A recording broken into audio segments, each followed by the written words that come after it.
আসসালামু আলাইকুম ওয়া রাহমাতুল্লাহ ওয়া বারাকাতুহু।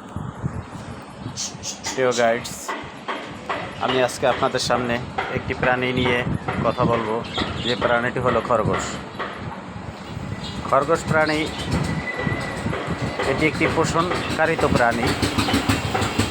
এই প্রাণীটাকে লালিত পালিত করা যায়, আর এই প্রাণীটাকে লালিত পালিত করলে প্রতি মাসে 7টা 8টা 6টা 5টা করে বাচ্চা দেয়। সে বাচ্চাগুলো দেখতে খুবই কিউট, এবং দেখুন এটাও একটি কিউট প্রাণী দেখার মতো। তো আমি আরবান পাখিঘরের পক্ষ থেকে আপনাদেরকে জানাচ্ছি স্বাগতম। আমার এই ভিডিওটি যে যেখান থেকে দেখতেছেন, সবাই আমার এই ভিডিওটাকে সাবস্ক্রাইব, আরবান ইউটিউবার চ্যানেলের থেকে যারা দেখতেছেন তারা ভিডিওটি দেখে শেয়ার কমেন্ট করে বলুন কে কোথা থেকে দেখছেন।